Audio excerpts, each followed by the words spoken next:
Hi, I'm Kelly Daniel, and I'm a speech and language pathologist and owner of Word on the Speech.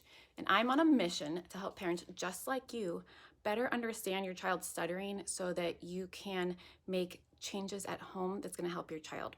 And let's get started right away. So this is the first of a series that I'm calling Kids Tend to Stutter More When ... And we're starting with sleep. So did you know that kids tend to stutter more when they're tired? And if you're a parent, you're very familiar with the side effects of not getting enough sleep. We're more emotional, we're more reactive, we have less patience, and our cognitive skills are impaired. And the areas in the brain that are responsible for stuttering, like the speech and language centers, they are not functioning at their highest levels, and that tends to turn up the volume on the stuttering in some kids. So even just an hour, losing an hour's sleep, or your routine is thrown off by something like daylight savings, can be that trigger to increase the stuttering.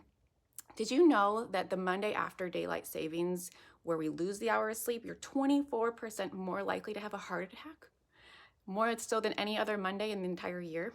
So an hour makes a difference. So if sleep is something that's challenging for you and your family, it's time to put that as a priority and see if we can't get a better routine in place, get more sleep, and the fluency should follow. So some tips I have for you are routine. So if you don't have a consistent bedtime routine, try to put one in place and stay consistent with it. So that might look like first we take a bath, and then we put our PJs on, we turn on our sound or music, and we read 3 books, sing a song, and then bed. Keep it in that same order every time. And if you read multiple books, use the last one as a cue and keep the last one consistent. So when this book comes out, the kids are cued, okay, sleep is coming soon. Another tip I have for you is no screen time 30 minutes before bed, because it has a stimulant effect on the brain. It makes falling asleep harder.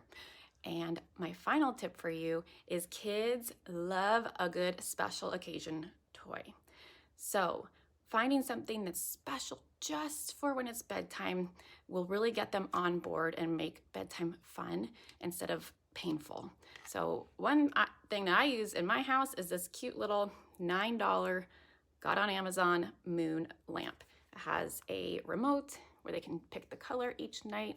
It has a timer, and you can change the settings so that it fades or blinks the color of their choice.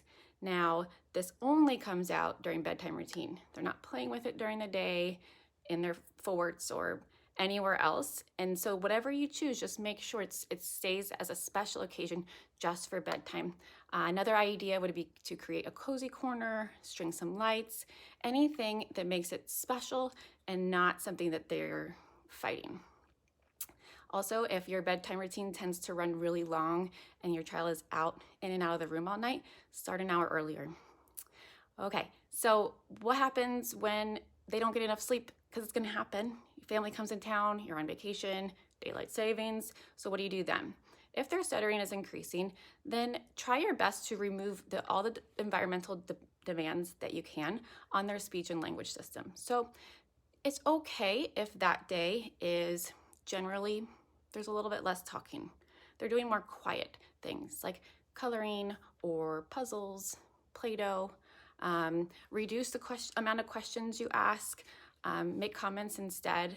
Just require little talking from them if you can.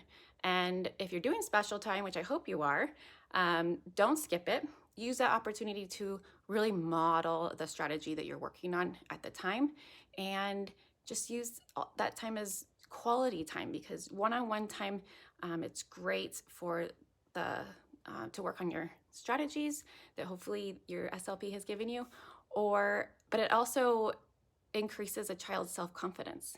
Okay, it makes them feel heard and important, and has lasting effects on their self-worth and self-confidence. So it's a win-win. Don't skip it, and try addressing sleep and see what happens with your child stuttering.